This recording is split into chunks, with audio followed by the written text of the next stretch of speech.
amazing to know that in the midst of whatever we go through, God is still on the throne. We sometimes want a perfect situation, but for us just to realize God is the perfect one. He is in perfect control and He is on the throne. So in life, I have realized that you get three kinds of people. And some people, it's just harder for them to surrender completely everything in God's hands. So when we say, surrender or it's time to turn, it's difficult for them because they have their own mindset of how life should be for them. So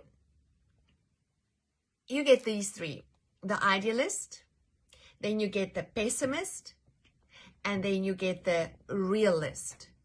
So when you talk about it's the United States election and you speak to people about it, you can see how people fall into these categories.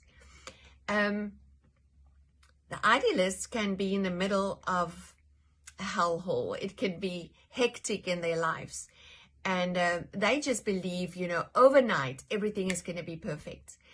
That they don't realize life is a journey. They don't realize that it's not a 2-minute noodle thing, that faith is not a 2-minute noodle thing, that they have to look at a broader spectrum to everything. They have to realize what happened in the realm of the spirit is going to affect the world. So if something happens, it's not always just like that. God reveals things and He wants to open it up. This is what I believe with the President Trump. I truly believe that God's going to finish what He started. He had 4 years where God lifted the veil of all the hidden things and He started revealing, cleaning up. And I pray that God give another 4 years of grace where He can finish that. And what happens there is exactly what's happened in our lives. God wants us to turn. God wants us to clean up. Because for what is running in the timeline, God has a timeline, God has a plan and a purpose. And that's why God knows what He's doing. So this person will just believe that everything is just going to be reversed. Like a curse is just going to be reversed overnight. And it's not going to happen like that. There's a root and the root needs to come out and we need to take the axe to the root. Not always that easy. So then you get the idealist may be as round as he is tall. And he's just the one who hits it with instant. It's going to be an instant thing. I see many times when, let's be honest, I see it in people who are in a coma, that people will say to me, God is going to instantly raise him up and he's going to walk. Anything is possible with God. But I've seen a brain injury. A brain needs time to heal. And it's going to be time to get out of the coma. You can do this, but it's going to take time for your whole body to come back in alignment through it all. There's just one of those things, how God created us. And this is why the wilderness, it wasn't out of Egypt into the heart of the Father. There was a time that they had to walk it out. So it's not a bad thing to be an optimist. I really believe and always see the good, always see the positive, and but they don't sometimes see the reality and oversimplify problems and solutions. They perverted faith into a fantasy, which is very, very dangerous to do. And they struggle to turn from their setbacks in life because when it doesn't happen the way they were expecting, normally they get angry with God or they lost their faith. People will say to me, I trusted God for this and it didn't happen, so I can't trust Him. No. You can always trust God. It just maybe didn't work out the way you planned it. But God, He's still on the throne.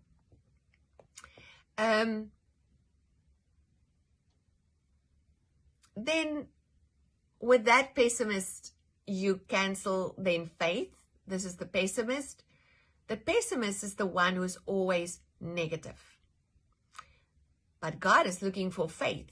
And the pessimist will turn God and His miracles away. And this is the other person you get. They will always see the bad in everything. You can bring this situation, you can bring that situation. They will just find the negative in that. And then lastly, it is the realist. The realists see the obvious, but are willing to devise a plan to correct the problem. They recognize when a turn is called for. Yes, I made a mistake. Maybe I made a wrong investment. Maybe I put my eyes on man and not on God. Maybe I trust in my own ways. Maybe I didn't understand. But the realist understands the bottom line, and this is the bottom line. God is real, and only He can make a comeback real. To get past your past, you must face the reality of your situation. And I see that Christians struggle to face the reality of their situation because they think it's unbelief. You have to face the reality in faith with God.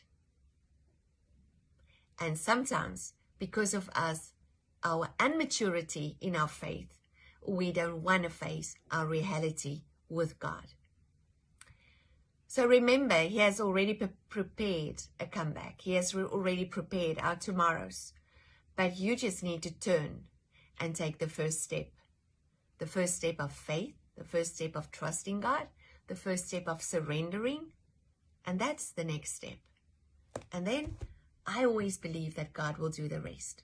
If you did your part, you trust God until the end, but you look at reality in the eyes. You can't just go and sit back and think everything is just going to fall in place. God says faith without works. God says, look what you see in the eyes. So let's trust God today to open up in our hearts the realness, reality, and also realness in our lives. Because when I face reality, it makes me real. It makes me real. All that I do with God. Well, we are standing in faith with all our friends in America. And I truly believe that God is going to finish what He started. And it's awesome times that we are living in. We see the hand of God moving around the world. And we just need to know that even if some countries like the UK has locked down again, my friend, I just want to say to you, know that even through this, God is going to sustain you. The enemy is not going to get what he wants to all just shut us down and keep us quiet. And God is supernaturally going to provide, supernaturally. Take the time that God puts you aside, times like that, and strategize. Strategize your life, strategize your plans, your businesses. Don't sit back. Do it with God. God's will, we speak tomorrow.